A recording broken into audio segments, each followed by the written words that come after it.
A sump pump is a $200 part that stands between your basement and a flood.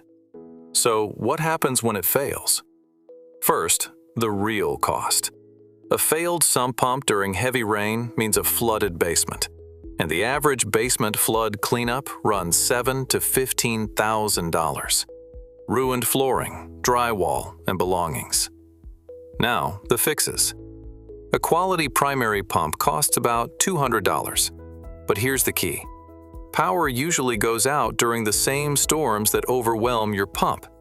That's why a battery backup pump, around $300, is the smartest upgrade you can make.